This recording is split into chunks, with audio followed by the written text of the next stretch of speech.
نحمده ونصلي على رسوله الكريم اما بعد فاعوذ بالله من الشيطان الرجيم بسم الله الرحمن الرحيم رب اشرح لي صدري ويسر لي امري واحلل عقدة من لساني يفقهوا قولي. حدیث نمبر 75 ظلم. عن سعید بن زید رضی اللہ عنہ قال, say after me, عن سعید بن زید رضی اللہ عنہ قال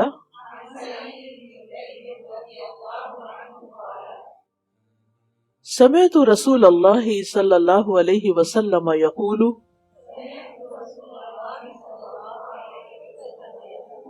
من ظلم من الارض شیئا طوقه من 70 اراضین. کتاب المظالم.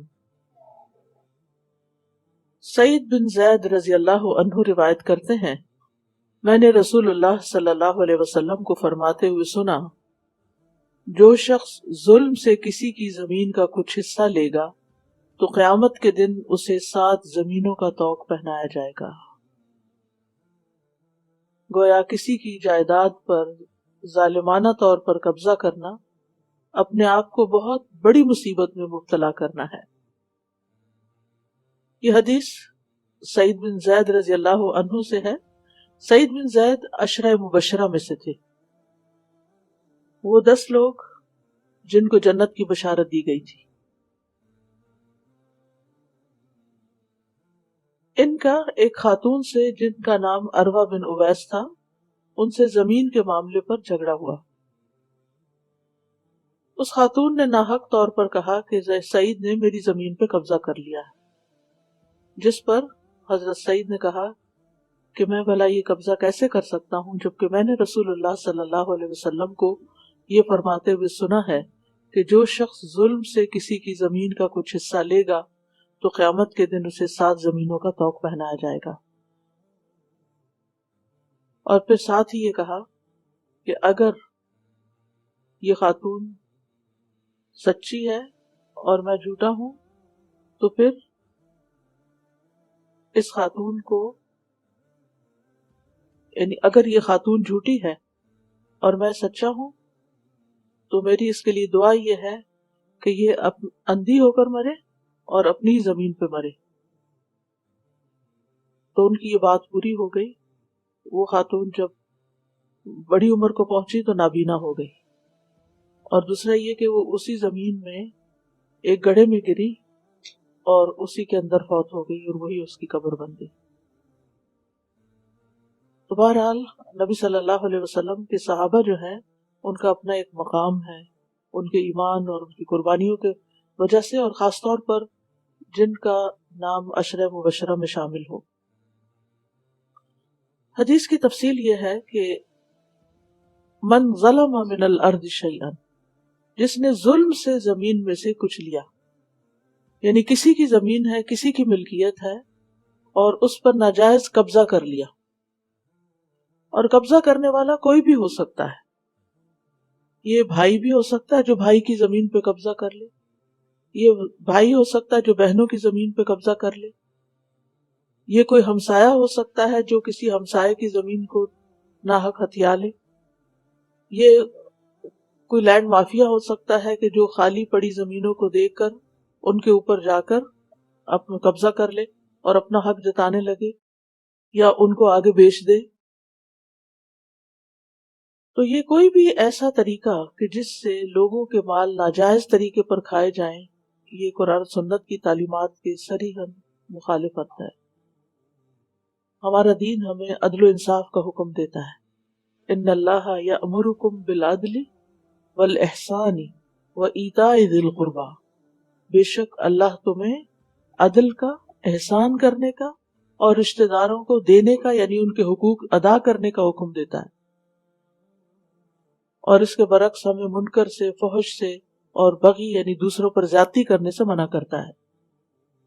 تو کسی کا بھی مال ناحق طریقے سے کھانا, چاہے وہ کوئی بھی طریقہ ہو, وہ منع ہے.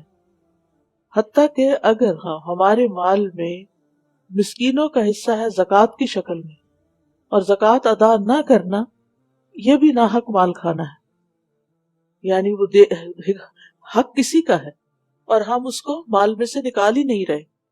اسی لیے قیامت کے دن کیا ہوگا کہ وہ مال ایک گنجے ناگ کی شکل میں آئے گا، سانپ کی شکل میں آئے گا، جو اس کی گردن کے گرد لپٹ جائے گا اور پھر اس کے جوز پر کاٹے گا۔ یہ بھی توق بنے گا، سانپ توق بن جائے گا۔ توق ہوتا ہے وہ کلادہ یا وہ ہار یا وہ کڑا کہ جو گردن میں پہنایا جاتا ہے، خصوصاً مجرموں کو سزا کے طور پر، جس سے وہ اپنی گردن کو ادھر ادھر نہیں ہلا سکتے اور بہت شدید تکلیف ہوتی ہے۔ آپ نے دیکھا ہوگا کہ اگر کبھی گردن میں بل پڑ جائے اور آپ پوری طرح اپنا چہرہ ادھر ادھر نہ کر سکے تو بہت شدید تکلیف ہوتی ہے۔ لیکن یہاں تو یہ ہے کہ اس کے اوپر یعنی زکوٰۃ ادا نہ کرنے والے کو سانپ کا توق پہنایا جائے گا، اور یہاں جو کسی کی زمین میں سے لے گا اس کو 7 زمینوں کا توق پہنایا جائے گا۔ 7 زمینوں کا کیوں؟ قرآن مجید سے ہمیں اشارتاً پتہ چلتا ہے کہ زمینیں 7 ہیں، جیسا کہ سورۃ الطلاق کی آخری آیت میں آتا ہے، لیکن حدیث سے واضح الفاظ سے پتہ چلتا ہے کہ زمینیں 7 ہیں۔ اور زمین کے یہاں حصے کا یعنی کچھ بھی، شیئن کچھ بھی کا لفظ استعمال ہے، دوسری جگہ ایک بالشت کا لفظ استعمال ہے۔ بالشت کہتے ہیں چھوٹی انگلی سے لے کر انگوٹھے کے تک جتنا فاصلہ بنتا ہے۔ پہلے زمانے میں پیمائش کے لیے باقاعدہ کوئی پیمانے نہیں تھے، لوگ کپڑا ناپنے کے لیے، زمین ناپنے کے لیے عموماً بالشت استعمال کرتے تھے۔ بازو یعنی کندھے سے لے کے ہاتھ تک کے ذراع استعمال ہوتا تھا، پھر اسی طرح ہاتھوں کے ساتھ، پھر اسی طرح 4 انگلیوں کے ساتھ، جس کو چپا کہتے ہیں، یعنی 4 انگلیوں کے ساتھ ناپا جاتا تھا کہ کتنے چپے۔ اب تو خیر پھر لوہے کا گز آپ نے دیکھا ہوگا بچپن میں کہیں کہ لوہے کا ایک راڈ سا ہوتا تھا جس کے اوپر نشان لگے ہوتے تھے، پھر اسی طرح لکڑی کا اور دیگر مٹیریلز کے، اور اب تو بہت سوفسٹیکیٹڈ قسم کے، حتیٰ کہ ایپس بھی ایسی آ گئی ہیں کہ جس سے آپ فاصلے ناپ سکتے ہیں۔ تو زمین کو بھی اسی طریقے سے، زمین کو اب یہ بازو کے ذراع کے ساتھ تو ناپا نہیں جا سکتا، تو آسان طریقہ کیا تھا؟ ہاتھوں سے ناپا گیا۔ تو دوسری حدیث میں آتا ہے کہ اگر کسی نے کسی کی صرف ایک بالشت زمین بھی لی تو اس کی گردن میں 7 زمینوں کا توق پہنایا جائے گا۔ اب یہ جو ایک بالشت ہے، یہ زمین کے جتنے بھی حصے کا انسان مالک ہوتا ہے، اس کے نیچے جتنی بھی زمین ہے وہ ساری اسی کی ہوتی ہے، چاہے اس میں سے خزانے نکلے، چاہے اس میں سے پیٹرول نکلے، چاہے کچھ بھی نکلے۔ یعنی مثلا آپ نے ایک گھر لیا ہے، اس گھر کے آپ مالک ہیں، جتنے ایریا پہ گھر بنا ہوا ہے وہ آپ جتنا نیچے تک ڈیپتھ میں جائیں گے وہ سارا آپ ہی کا ہے۔ اس میں سے اگر آپ کھودنا شروع کر دیں یا زرعی زمین ہے اور اس کو آپ ڈگ کریں اور اس میں سے جو بھی جو نکلے گا وہ آپ ہی کا ہے، چاہے پانی نکلے، کنواں کھودیں یا کوئی خزانہ نکل آئے۔ بعضوں کو پہلے زمانے میں لوگ خزانے زمین میں دفن کرتے تھے، کوئی لاکر تو اس طرح کے ہوتے نہیں، تو اس سے پھر یہ ہے کہ کئی لوگ جگہ خریدتے تھے تو اور اس میں ہل چلاتے یا گھر بنانے کے لیے بنیادیں کھودتے تو اس میں سے سونے چاندی کے ڈھیر بھی نکل آیا کرتے تھے۔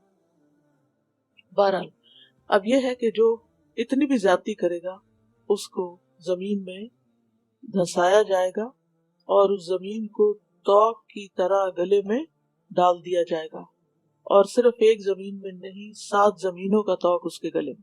تو ظاہر گردن بھی اتنی بڑی پھر ہو جائے گی جہاں تک کہ وہ، اور پھر یہ بھی ہو سکتا ہے کہ اس کو کنڈینس کر کے اس کی گردن میں ڈال دیا جائے کہ جس سے وہ وزن اس کو محسوس ہو، وہ تکلیف اس کو محسوس ہو، اور یہ بھی ہو سکتا ہے کہ وہ 7 توق ہوں ایک کے بعد ایک زمین پر، یہ بھی ہو سکتا ہے کہ وہ 7 ایک جگہ جمع کر دیے جائیں، اللہ عالم، لیکن سزا بہت سخت ہے، بہت ہی سخت ہے۔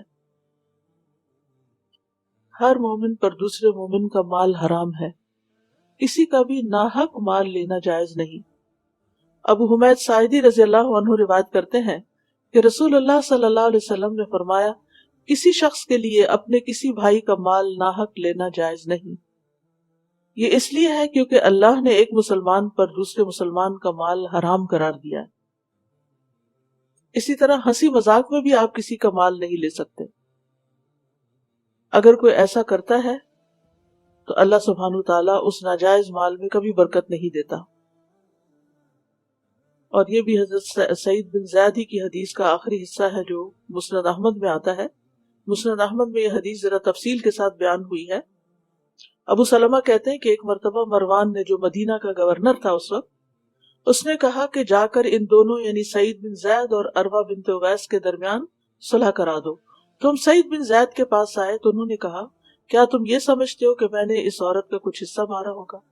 میں گواہی دیتا ہوں کہ میں نے اللہ کے رسول صلی اللہ علیہ وسلم کو فرماتے ہوئے سنا ہے کہ جو شخص ناحق کسی زمین پر ایک بالش بھی قبضہ کرتا ہے اس کے گلے میں زمین کا وہ ٹکڑا 7 زمینوں سے لے کر توق بنا کر ڈال دیا جائے گا، اور جو شخص کسی قوم کی اجازت کے بغیر ان سے موالات کی نسبت اختیار کرتا ہے اس پر اللہ کی لعنت. موالات کا پیچھے آپ پڑھ چکے ہیں نا کہ جو کسی کو آزاد کرے اسی کی طرف وہ نسبت ہوگی، دوسرے کی طرف خود بخود نسبت نہیں آپ ڈال سکتے. اور جو شخص قسم کھا کر کسی مسلمان کا مال ناجائز طور پر حاصل کر لیتا ہے اللہ اس میں کبھی برکت نہیں دیتا. یعنی ایسا مال انسان کو کبھی پچتا نہیں یا وہ اس سے صحیح طور پر فائدہ نہیں اٹھا سکتا، اس کے اندر ایک فقر کا احساس ہمیشہ ہی رہے گا. اسی طرح آپ صلی اللہ علیہ وسلم نے فرمایا جو شخص جھوٹی قسم کے ساتھ کسی مسلمان کا مال حاصل کرے اس کے دل پر ایک سیاہ نقطہ ہوگا جس کو قیامت کے دن تک کوئی چیز تبدیل نہیں کر سکتی. اور صرف زمین نہیں بلکہ اگر کسی کا کوئی کپڑا یا کھانے کا لقمہ بھی یا کوئی گولڈ کی چیز یا کوئی چھوٹی چھوٹی چیزیں جیسے ہم نے چوری کے باب میں پڑھا تھا، کوئی بھی چیز انسان ناحق لیتا ہے چاہے چپکے سے لے لے چھپا کے یا ہیرا پھیری کر کے لے یا ڈائریکٹ ڈاکہ ڈال کے لے، کوئی بھی صورت جو ہے وہ جائز نہیں ہے کہ کسی کا مال ہتھیایا جائے. مستورد کہتے ہیں کہ نبی صلی اللہ علیہ وسلم نے فرمایا جس نے کسی مسلمان کا ناحق ایک لقمہ کھایا اللہ عز و جل اسے اتنا ہی جہنم میں سے کھلائیں گے. جس نے کسی مسلمان کا ناحق کپڑا پہنا تو اللہ تعالیٰ اس سے اسی کے بقدر جہنم میں سے کپڑا پہنائیں گے. اور جو کوئی کسی مسلمان کے ساتھ دکھلاوے والی جگہ پر کھڑا ہوگا تو اللہ عز و جل اسے قیامت کے دن دکھلاوے کے مقام پر ہی کھڑا کریں گے. یعنی شو آف کرنا اپنے نیکیوں کی، اپنے اعمال کی اور بوسٹنگ کرنا یہ بھی منع ہے. اور اسی طرح ایک اور حدیث میں آتا ہے جو شخص جھوٹی قسم کھائے تاکہ کسی کا مال جو اس کے ذمہ واجب ہے اس کو ہضم کر لے تو وہ اللہ سے اس حال میں ملے گا کہ اللہ اس پر ناراض ہوگا. اس لیے دوسرے کے مال کے بارے میں انسان کو بہت ہی احتیاط برتنی چاہیے کہ کسی بھی طرح کسی کی کوئی چیز ہماری طرف نہ آئے. پہلے ہم تفصیل سے پڑھ چکے ہیں کہ اگر والدین بوڑھے ہیں اور کچھ بچے ان کو سنبھال رہے ہیں تو یہ نہیں ہو سکتا کہ ان کے بڑھاپے اور ان کی کمزوری کی وجہ سے ان کا مال جو ہے وہ چرا لیا جائے یا چھپا لیا جائے یا ہتھیا لیا جائے یا پھر غلط قسم کے یعنی جعلی کاغذ بنوا کر ان کے سگنیچر کروا لیے جائیں یا کوئی غلط وصیت لکھوا لی جائے اپنے حق میں. تو یہ ساری چیزیں جو ہے یہ ناجائز مال کے قبضہ کرنے کی صورت میں آتی ہیں. اب آپ کچھ کہنا چاہیں؟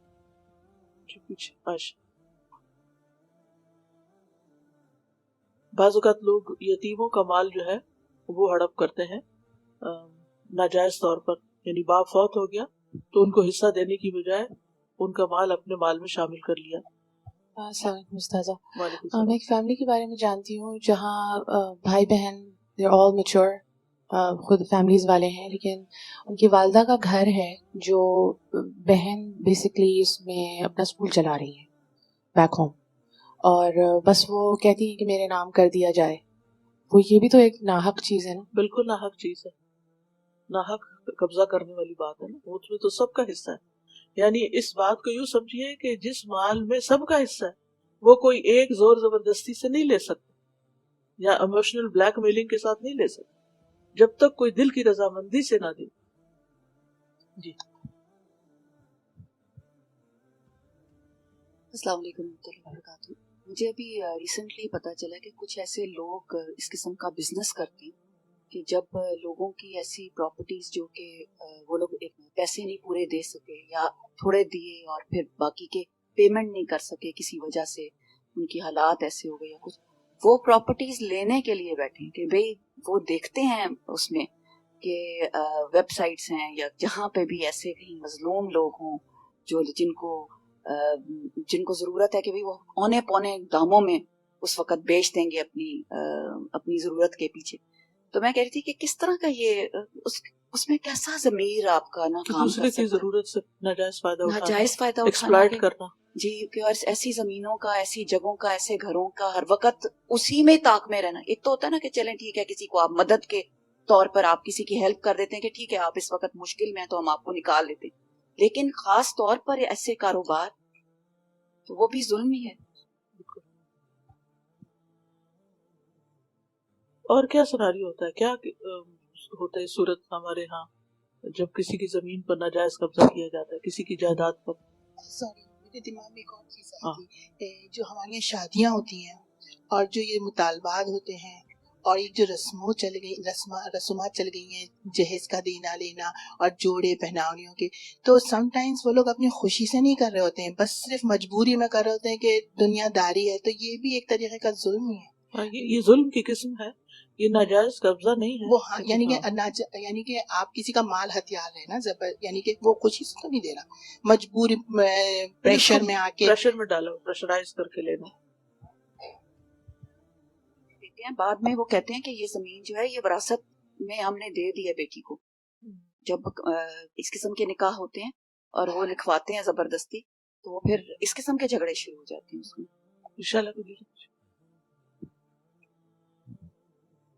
استاذہ جی، جیسے کل پرسوں آپ خود بھی ذکر فرما رہی تھی کہ بوڑھے ماں باپ کی جو کوئی ٹیک کیئر کر رہا ہوتا ہے تو پھر ناجائز طور پہ اسے لکھوا لیتے ہیں سب کچھ. تو استاذہ جی ایک کیس ایسا تھا کہ وہ صاحبزادے کے پاس ظاہرہ رہ رہی تھی وہ والدہ، تو نہ صرف یہ کہ اپنے نام کروایا بلکہ اس کو مزید سیکیور کرنے کے لیے یہ بھی اس میں ایڈ آن تھی کلاس کہ if he passed away in her life، mother کی لائف میں اگر میں پاس اوے ہو جاؤں تو میرے بچوں کو چلا جائے گا. حالانکہ بچوں کا صورت میں تو کوئی قانونی رہتا ہی نہیں ہے، باقی نہیں اس حد تک جو ہے چلے جاتے ہیں ناجائز قبضے کے طور پہ. جی ہاں جی یہ بھی آپ دیکھیے کہ کسی کو گھر کرایہ پر دیا اور کرایہ دار نے اس پہ قبضہ کر لیا، یہ بھی ناجائز قبضہ ہے. کتنا ہوتا ہے یہ عام. یا خالی مکان کسی کا پڑا ہوا ہے اور وہ بیرون ملک ہے مثلا، تو پیچھے سے تالے توڑ کے اس میں گھس گیا اور رہنا شروع کر دیا. سوال ہے، جیسے اگر کوئی والدین اپنی موجودگی میں یعنی کہ زندگی میں اپنا سارا مال جبکہ باقی بچوں کا بھی حق ہوتا ہے بیچ کے تو ایک ہی کو دے دیں، یہ بھی ظلم کی قسم ہے، یہ بھی ظلم.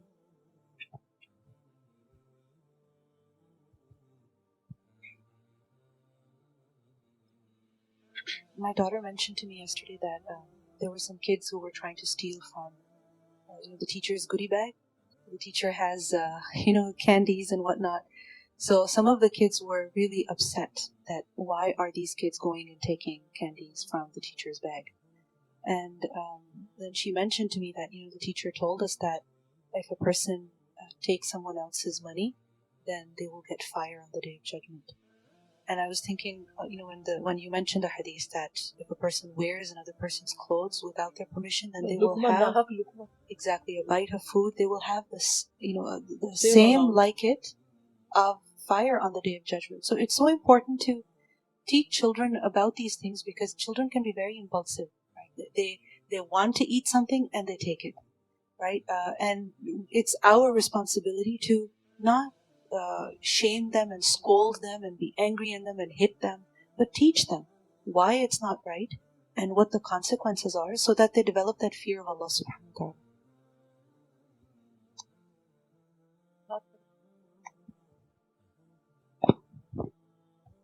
استاذہ یہاں پہ تو ایسا نہیں ہوتا، لیکن پاکستان میں نے جب آپ بول رہی تھی تو یہ ذہن میں آ رہی تھی کہ لوگ کتنا کامن ہے کہ اپنے گھر بغیر پرمیشن کے آگے بڑھا کے اور اس کو بڑھا لیتے ہیں، بنا لیتے ہیں، کنسٹرکشن کر لیتے ہیں. یہ کتنی کامن ہے. اس میں آتی ہے.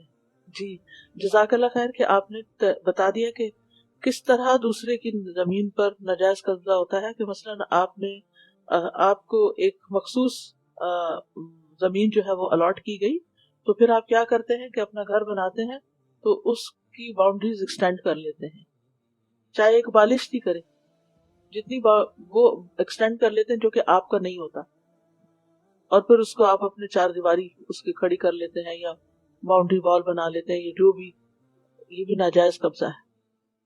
جی. اور پنجاب باقی تو مجھے نہیں پتا، پنجاب میں تو ایسا ہوتا ہے کہ زبردستی بہنوں سے زمینیں لے لیتی، ایون پیرنٹس بیٹیوں کو مجبور کرتے ہیں کہ یہ بھائیوں کو چھوڑ دو، معاف کر دو. بالکل، چاہے وہ کرنا تو وہ چاہیں دل سے تو معاف نہیں کرتی. کون اپنے مال دل سے مطلب وہ باپ کے یا ماں کے لائک ایموشنل بلیک میلنگ میں آ کے لگا تو دیتی ہیں، لیکن معاف تو نہیں کرتی ہوں گی ظاہر ہے دل سے.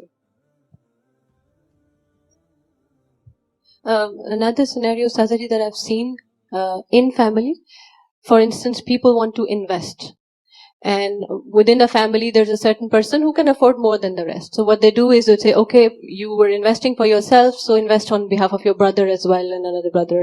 So pay on their behalf, but the title of that land or property is in the brother's name, that he will maybe pay in a few years, and then later on time passes by and that person doesn't have the ability to pay, but then they still want to keep the title in their own name, and they'd say, no, for instance, whenever we are able to pay, we will pay, otherwise this is how it is. And sometimes the entire family becomes part of that, you know what, don't ask them to.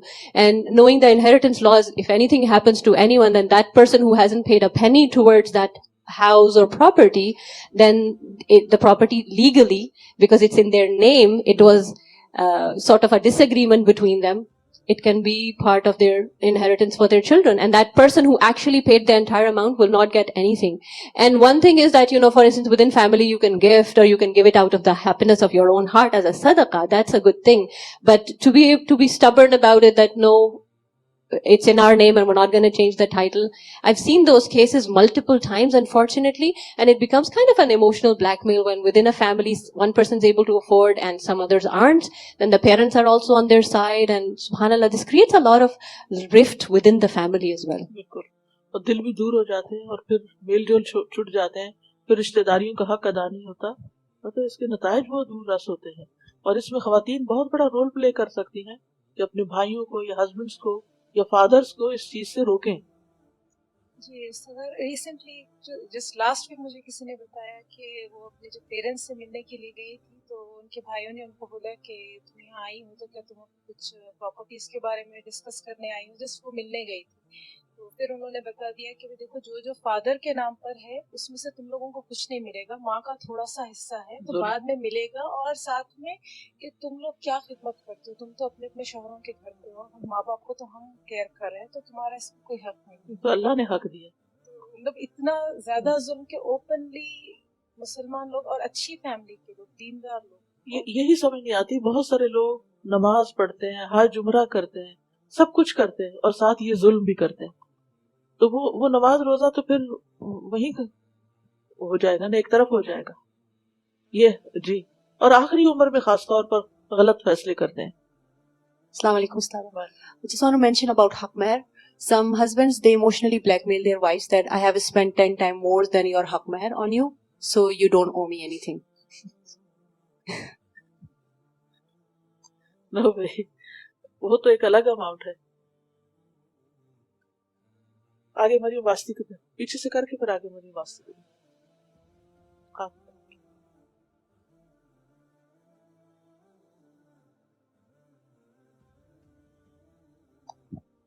So I was thinking, taking over somebody's property seems like a pretty big deal. But a person becomes desensitized slowly and gradually. So, for example, parking in a place where you're not supposed to park, thinking you have ownership over there. Or, for example, back home I've seen, a wedding is taking place, so the whole road which belongs to the public is blocked. And, people will say, but we're doing it just for a few hours. And, it's not like we're taking over the property. But slowly and gradually you become desensitized to the zulm. And then one zulm adds up and it becomes a greater zulm and greater zulm. And then you don't even realize you're doing zulm.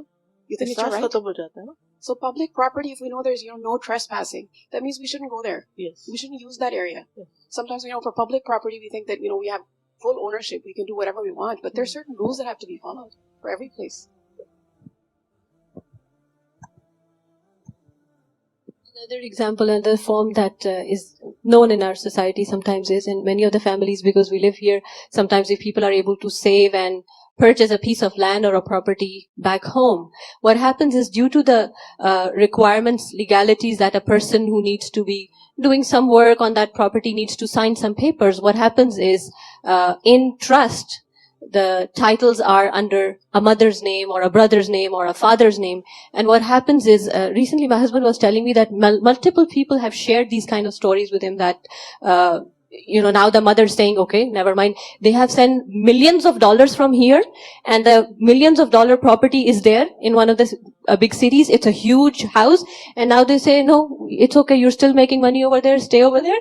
And this is our house. And I'll give it to my other son who can't perhaps afford that lifestyle. So I'm thinking, this is so inappropriate, especially when mother or when seniors come in the picture and they don't want to compromise on who's right and who's wrong. They're helpless about it. سادہ مجھے لگتا ہے یہ سب علم کی کمی کی وجہ سے ہے. جب ہم علم لے رہے ہیں تو ہمیں اپنے فیملی کو اویئر کرنا چاہیے, چاہے وہ وراثت ہو چاہے کچھ ہو, کیونکہ مجھے بھی مائکے اور سسرال میں دونوں میں بیلنس کرنے میں بہت وقت لگا. کچھ لوگ بہت آسانی سے سمجھ جاتے ہیں, کچھ لوگ وقت لیتے ہیں. تو ابھی آج ہی صبح ایک لیڈی تھی, وہ بات کر رہی تھی, تو ان کا بھی مال, بزرگ ہیں وہ کافی, اور ان کے ہسبینڈ بیڈ ریڈن ہیں. اور جب انہوں نے وہ فون بھی کرنا چاہ رہی ہیں اپنی وراثت میں, باقی بچوں نے بانٹ لیا لیکن ان کو نہیں ملا, تو وہ فون کرنا چاہ رہی تو ان کا فون بھی نہیں اٹھا رہے. تو وہ آج مجبور ہے, وہ کس کے سامنے جائیں, ان کا پیسہ ہے لیکن وہ ہڑپ کے رکھا ہوا ہے. حدیث نمبر 76, ظلم کا اندھیرا. ان عبداللہ ابن عمر رضی اللہ عنہما عن النبی صلی اللہ علیہ وسلم قال الظلم ظلمات یوم القیامہ. کتاب المظالم. عبداللہ بن عمر رضی اللہ عنہما نبی کریم صلی اللہ علیہ وسلم سے روایت کرتے ہیں, آپ صلی اللہ علیہ وسلم نے فرمایا, ظلم قیامت کے دن اندھیروں کی شکل میں ہوگا. ظلم قیامت کے دن اندھیروں کی شکل میں ہوگا.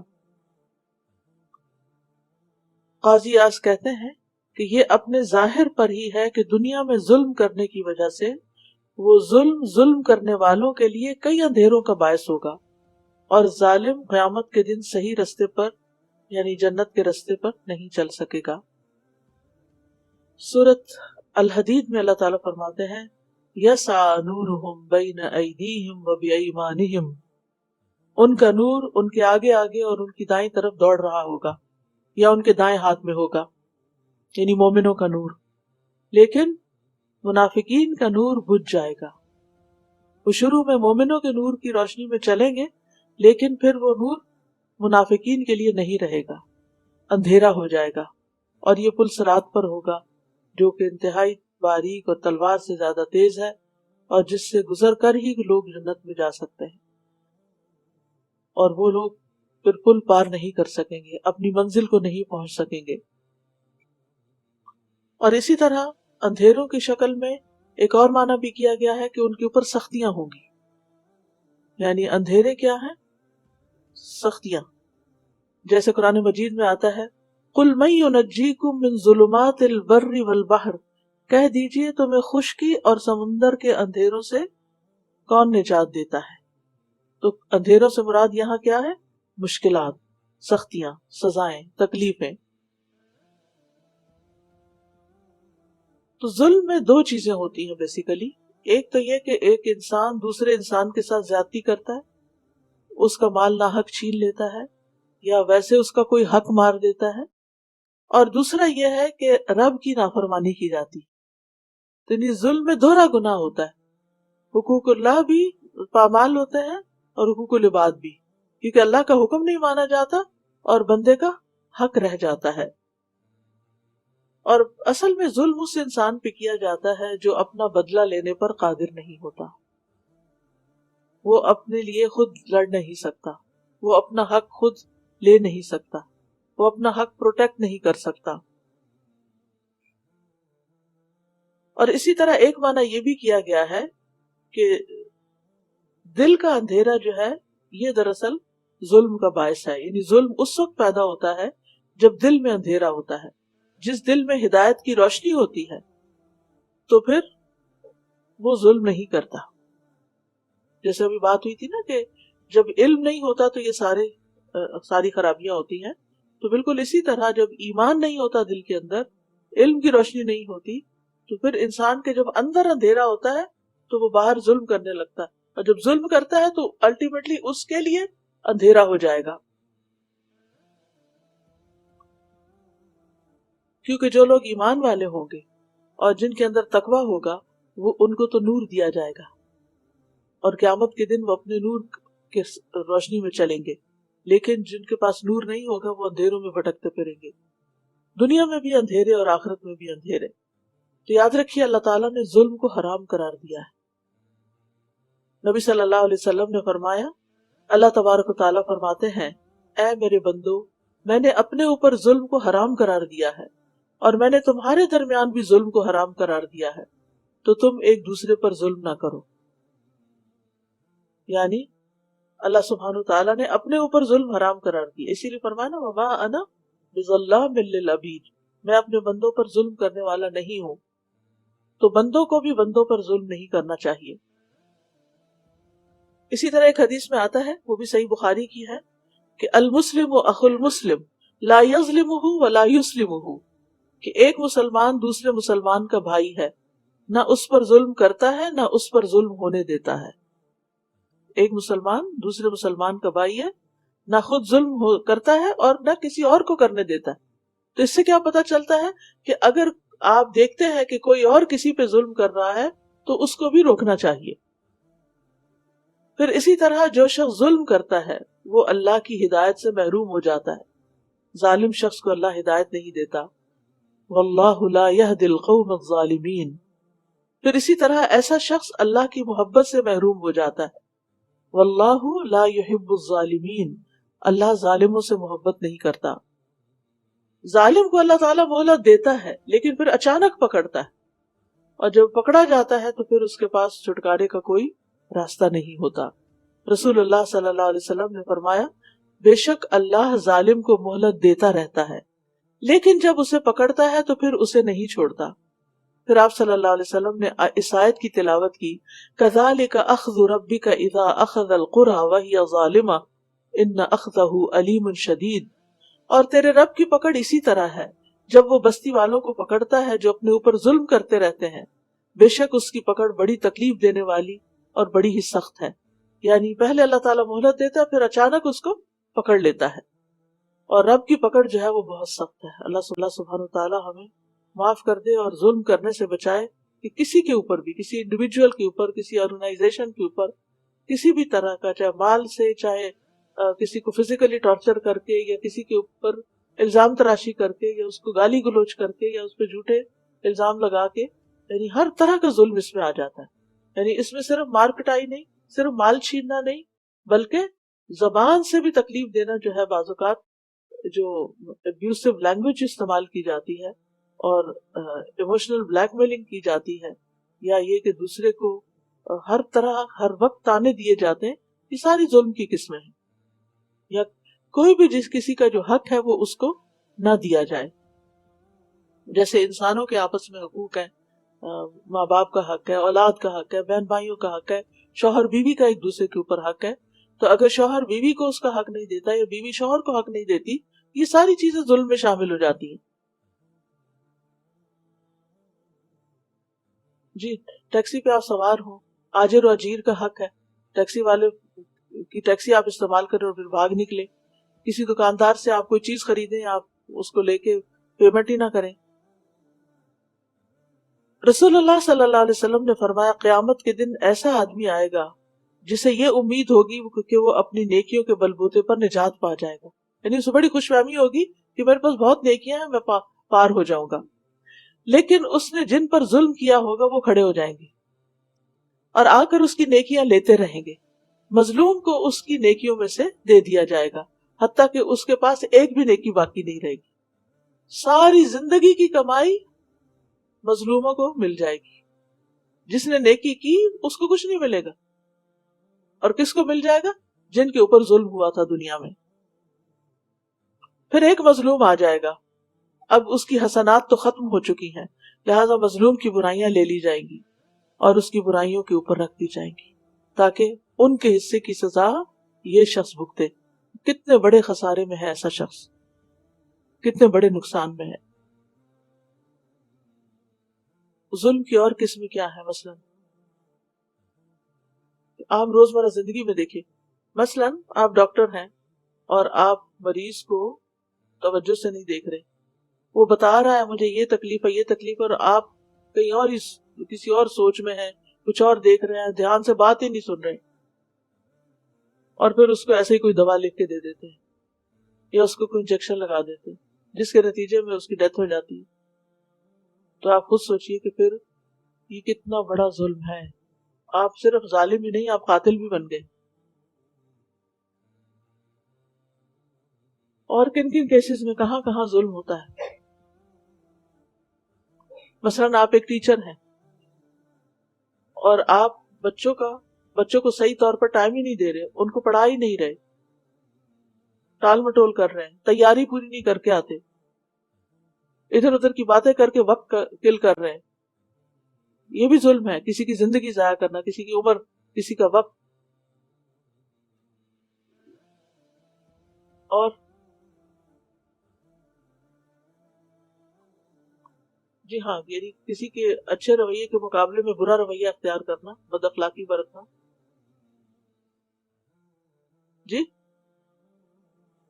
جی لمبی لائن لگی ہوئی اور سب کو کاٹ کے ان کا حق مار کے آگے چلے جانا. جی اور یس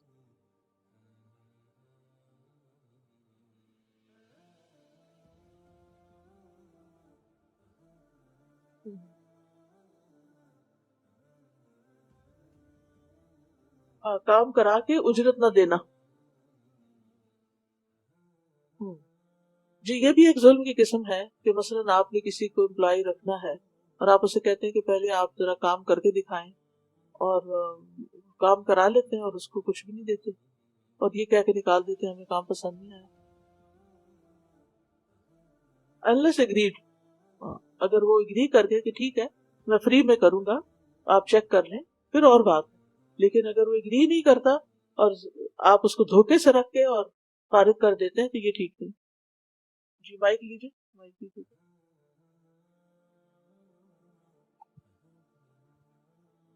You start buying things from the store and using it for their personal use and then returning it that we didn't like it or we didn't use it and then not giving it the way it should be returned. So یعنی اس نیت سے کوئی چیز کسی کی لے آنا کہ ہم نے رکھنی تو نہیں, یہ پارٹی بھگتا لیں. جی وہاں جا کے پرفیوم لگا لینا, یعنی ناحق کسی کی چیز استعمال کرنا جو آپ کا حق نہیں. ظلم کیا ہے؟ وضع الشیء فی غیر محلہ, کسی چیز کو اس جگہ رکھنا جو اس کے لیے بنی نہیں. یعنی کہ وہ پرفیوم اگر تو انہوں نے رکھا ہوا ہے کہ ٹھیک ہے آپ ٹیسٹر ہے تو وہ اور بات ہے, لیکن آپ نے لینا دینا کچھ نہیں, صرف اس لیے لگا رہے ہیں کہ چلو مفت میں پڑا تو میں لگا لوں. دس از رانگ, یہ تقویٰ کے خلاف ہے. I saw this lady eating grapes while she was picking up fruits. So she was eating a lot of grapes. I said, you just need to try one. So matlab pura peet bhar ke sab kuch har vegetable ke paas se jaake, so you can do that because this is zulm kisi ki cheez pe. So I asked the shopkeeper, so he said ki we keep stopping people, but they just جی پھر بھی لوگ نہیں باز آتے. سر جب آپ نے doctor کا بتایا تو ایک ایکسٹریم کیس دبئی میں ہوا تھا کہ کسی کے ہسبینڈ کی ڈیتھ ہو گئی اور ایک ڈاکٹر نے آ کے پہلے بول دیا کہ ہی از نو مور, اور پھر دوسرا ڈاکٹر آ کے بولنے لگا ہم آپ کو تھوڑی دیر بعد بتائیں گے, اور 2 دن تک وینٹیلیٹر پہ رکھا اور 60,000 درہم کا ان کو بل دیا.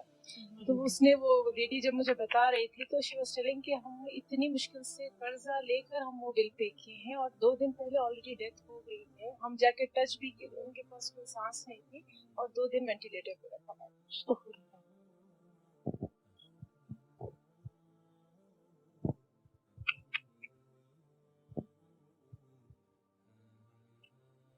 I have a question actually. There are thousands of zulms we can count and say here, and we can be negative and be sorry about that zulms, but how we should behave as a Muslim. So if something, a zulm upon us came to, we should be like think that such as most of them might be unintentional also, because they are also good persons, people, some of them, most of them. But they unintentionally do zulm, but they don't even realize. And when you try to advise them, most of people doesn't like advice. So should we just think it as a ransom for us in Ahira, so we can feel more better here, then we can pray good for them? Or should we just try to make them forced to do that right? Because most of the people, as I said, don't like advice, don't like to be corrected. So ہر وقت how we should advice نہیں behave? دینی چاہیے، لیکن یہ کہ اچھے طریقے سے دوسرے کے فائدے کے لیے ایڈوائس دی جا سکتی. جی ہاں، عبادات کو صحیح طور پہ ادا نہ کرنا، معاملات میں یعنی اس کا دائرہ کافی وسیع ہے. تو اب اس کا جو نتیجہ ہے کہ قیامت کے دن اندھیرا ہوگا. اندھیرے سے کس کس کو ڈر لگتا ہے؟ ہم سب کو ڈر لگتا ہے اندھیرے سے. پشدار کا اندھیرا ہو اور ہمیں کہے کہ آپ یعنی بعض اوقات آپ دیکھیں کہ رات کے وقت جب آپ ڈرائیو کر رہے ہوتے ہیں اور سڑک پہ لائٹس نہ ہوں اور کوئی آس پاس آبادی بھی نہ ہو، حالانکہ آپ اپنی گاڑی کے اندر ہوتے ہیں، لیکن آپ کے دل میں کیا ہوتا ہے؟ ابھی ریسنٹلی اس ویکینڈ پہ ہم تھوڑا آشوا گئے تھے درس کے لیے، تو واپسی پہ جو جی پی ایس ہے وہ جہاں سے ہمیں لے جا رہا تھا، تو کچھ رستہ ایسا آیا کہ بالکل اندھیرا تھا اور صرف اپنی ہی گاڑی کی لائٹس تھی. تو مجھے وہ اسی دن میں سورۃ الحدید یہاں پڑھا کر گئی تھی، تو مجھے یہی یاد آ رہا تھا کہ قیامت کے دن کوئی انسان کسی سے لائٹ نہیں لے سکے گا، ہر ایک کا اپنا اپنا نور ہوگا. اور اگر اللہ نہ کرے کہ اپنی گاڑی کی لائٹس کو کچھ ہو جائے تو پھر آپ ٹوٹل اندھیرے میں کھڑے. کیونکہ اس دن منافقین سے اندھیرا لے لیا جائے، یعنی کہ اس دن منافقین سے روشنی لے لی جائے گی، اول ان کو دی جائے گی. جس سورۃ البقرہ میں آتا ہے نا کہ مثلهم كمثل الذي استوقد نارا فلما اضاءت ما حوله ذهب الله بنورهم وتركهم في ظلمات لا يبصرون. سادہ جی، بنیادی طور پہ یہاں یہ بات سمجھ میں آ رہی ہے نا کہ انسان کے اوپر جو ذمہ داریاں عائد ہوتی ہیں ڈفرینٹ رولز میں، اگر وہ ان ذمہ داریوں کو پورا نہیں کرتا تو یہ ظلم میں شمار ہوتا ہے. مثال کے طور پہ ہم کسی ادارے میں اگر جاتے ہیں، یہیں کی اگر ہم مثال لیتے ہیں، ہم یہاں پر آتے ہیں، اس فیسلٹی کے ڈفرینٹ ایریاز کو ہم یوز کرتے ہیں اور اس کے بعد پھر ہم اس کو مس یوز کر کے ویسے ہی چھوڑ کر آ جاتے ہیں، تو یہ بھی بہت بڑا ظلم ہے. تو یہاں پہ ہمیں ہر چیز کا خیال رکھنا ہوگا. ایون ہم واش رومز بھی اگر یوز کر رہے ہیں تو ہم کیسے ان کو یوز کر رہے ہیں اور پھر بعد میں ہم کیسے دوسروں کے لیے اس کو چھوڑ کر آ رہے ہیں، تو یہ بہت بڑا ظلم ہے. حدیث نمبر 77، مظلوم کی بد دعا. عن ابن عباس رضی اللہ عنہما ان النبی صلی اللہ علیہ وسلم بعث معاذا الى اليمن فقال اتق دعوة المظلوم فإنها ليس بينها وبين الله حجاب. کتاب المظالم. ابن عباس رضی اللہ عنہما سے روایت ہے کہ نبی کریم صلی اللہ علیہ وسلم نے معاذ رضی اللہ عنہ کو یمن کا گورنر بنا کر بھیجا تو آپ صلی اللہ علیہ وسلم نے فرمایا مظلوم کی پکار سے بچتے رہنا. اتقی دعوت المظلوم یعنی بد دعا سے بچتے رہنا، کیونکہ اس بد دعا کے اور اللہ کے درمیان کوئی پردہ حائل نہیں ہوتا، سیدھی اللہ تک پہنچتی ہے. یہ اس طویل حدیث کا حصہ ہے جو صحیح بخاری میں آئی ہے. ابن عباس کہتے ہیں کہ رسول اللہ صلی اللہ علیہ وسلم نے معاذ بن جبل کو یمن کی طرف بھیجا تو انہیں فرمایا تم اہل کتاب کے پاس جا رہے ہو، وہاں جا کر انہیں پہلے اس بات کی دعوت دینا کہ وہ گواہی دیں کہ اللہ کے سوا کوئی معبود برحق نہیں اور محمد اللہ کے رسول صلی اللہ علیہ وسلم اللہ کے رسول ہیں. پھر اگر وہ اس بات کا اقرار کرنے میں تمہاری اطاعت کریں تو انہیں بتانا کہ تحقیق اللہ نے تم پر دن رات میں 5 نمازیں فرض کی ہیں. جب یہ بھی مان لیں تو انہیں خبردار کرنا کہ بے شک اللہ نے تم پر زکوٰۃ فرض کی ہے جو ان کے مالداروں سے وصول کر کے ان کے غرباء پہ تقسیم کی جائے گی. پھر اگر وہ تسلیم کر لیں تو زکوٰۃ وصول کرتے وقت ان کا سب سے عمدہ مال لینے سے پرہیز کرنا، اور مظلوم کی پکار بد دعا سے بھی ڈرتے رہنا، کیونکہ اس کی بد دعا اور اللہ کے درمیان کوئی پردہ حائل نہیں ہوتا. مراد یہ ہے کہ وہ دعا فوراً قبول ہوتی ہے. کہ یہاں پر ظالم کے لیے ایک بہت بڑی وارننگ ہے، تنبیہ ہے. یعنی ظالم کو اس بات سے لازمی ڈرنا چاہیے کہ ایک چیز جو اس کے ذمہ واجب تھی اس کی مقدار کو زیادہ لے لینے کی وجہ سے مظلوم اس کے لیے بد دعا نہ کر دے. ٹھیک ہے، یعنی انسان کسی کا حق نہ مارے. جیسے زمینی کی بات ہوئی، پراپرٹیز کی بات ہوئی، کہ بھائی بہن کی زمین کو اپنے حق سے زیادہ زبردستی نہ اس سے لے لے. کہیں ایسا نہ ہو کہ اس کے منہ سے کوئی بد دعا نکل جائے اور پھر وہ بد دعا اس کو لگ جائے اور اللہ تعالیٰ اس شخص کے بارے میں یعنی اس کی بد دعا جو ہے وہ قبول کر لے جس نے اس پہ ظلم کیا تھا. اسی طرح رسول اللہ صلی اللہ علیہ وسلم نے فرمایا کہ مظلوم کی بد دعا سے بچو، کیونکہ یہ تو چنگاریوں کی طرح آسمان کی طرف اٹھتی ہے.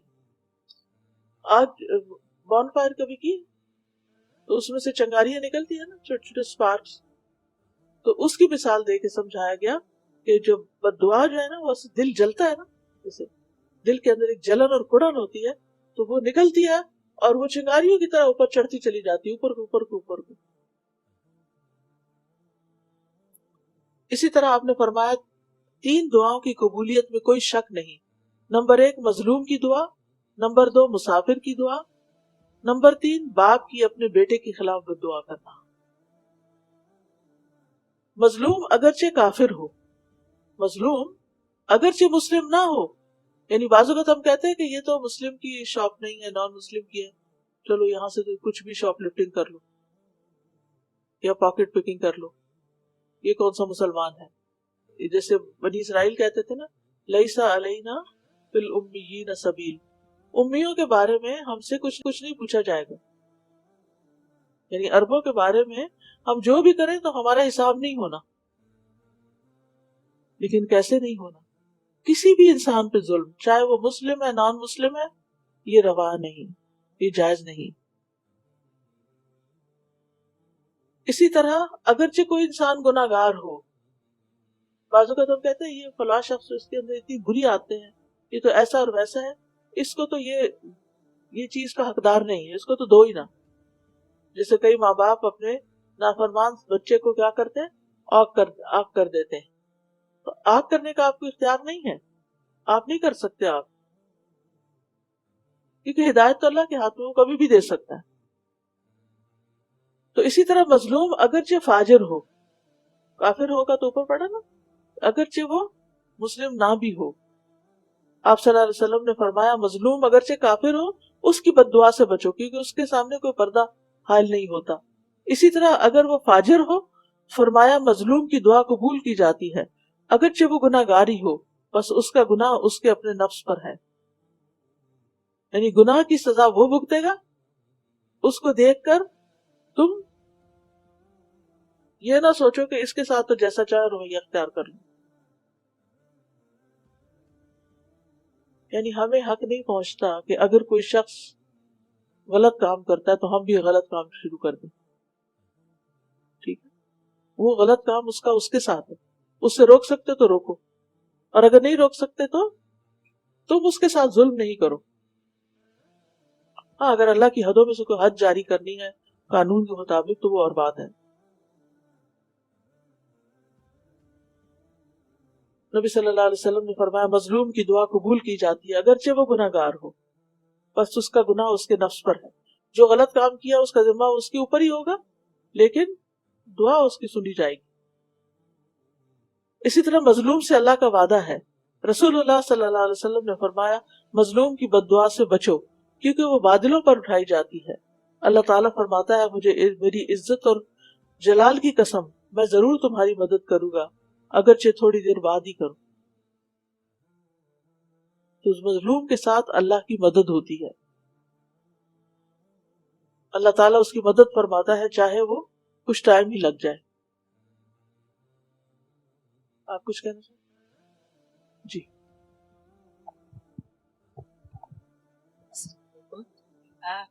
اتنے سارے واقعات ظالم ظلم اور مظلوم کے سنے. میرا ذہن گیا بھی 2 سال پہلے میں پاکستان گئی تھی, تو شاید یہاں رہنے کی وجہ سے دل میں یہ چیزیں, یا اللہ کا شکر ہے موقع مل رہا ہے یہاں آنے کا, تو احساس ہونے لگا.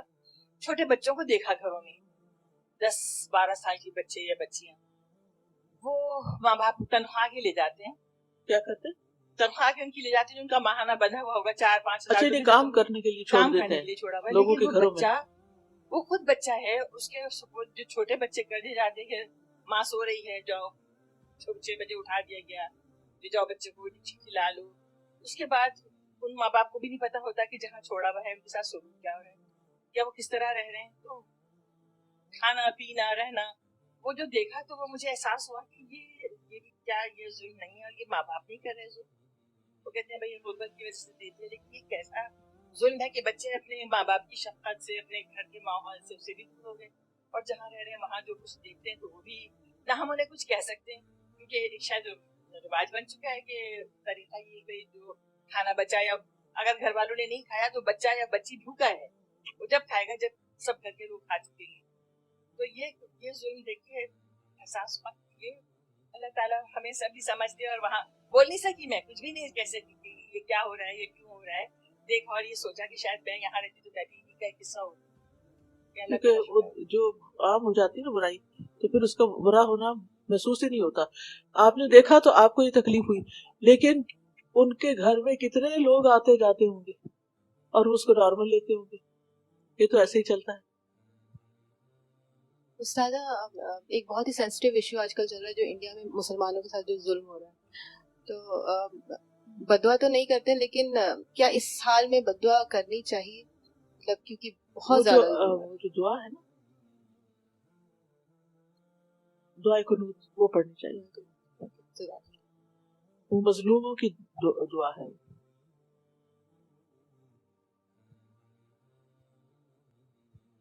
یہاں ایک بات واضح کرتی چلیے کہ بچے ماؤں کو ستاتے ہیں تو ماؤں کو بہت سنبھل کے دعا بدعا دینی چاہیے, کیونکہ بعض مائیں بچوں کے ستانے پر ان کو بہت بری بری باتیں کہتی ہیں, جی کچھ بھی کہہ دیتی ہیں.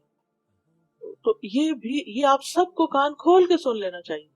کبھی اپنے بچے کو بددعا نہ دیں, اس کی ہدایت مانگیں, اس کے لیے خیر مانگیں, اللہ اس کو سمجھ دے, اللہ اس کو نمازی بنائے, اللہ متقی بنائے, جو بھی آپ کے دل میں. لیکن یہ نہ کہیں کہ تمہارا بیڑا ہی غرق ہو جائے, یا تمہارا ستیہ ناس ہو جائے, یا پتہ نہیں کیسے کیسے جملے بول دیتے ہیں غصے میں آ کے. ان سے بھی بچنا چاہیے. Ustazah ji, we had learned in the same chapter in Husnul Khuluq and Unsur Akhaka Zaliman aw Mazluman that we have to help at our believing sister or brother if we see them doing zulm.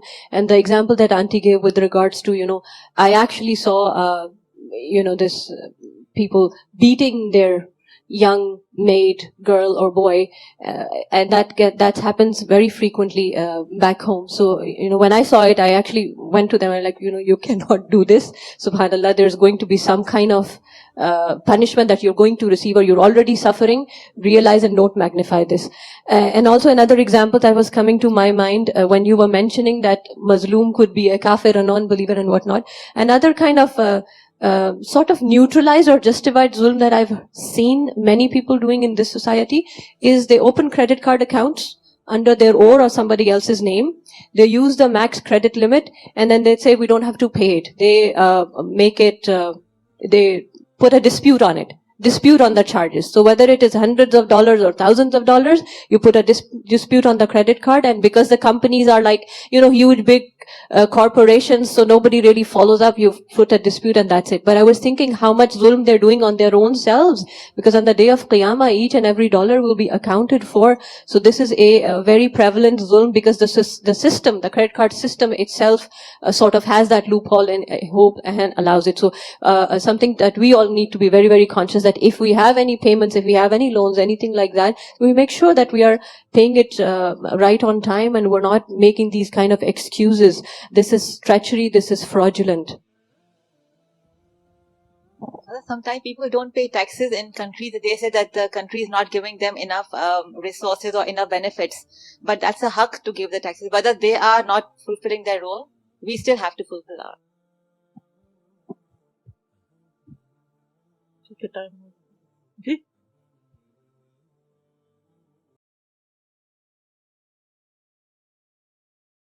Okay. سبحانک اللہم و بحمدک اشہد ان لا الہ الا انت استغفرک و اتوب الیک. السلام علیکم ورحمۃ اللہ وبرکاتہ.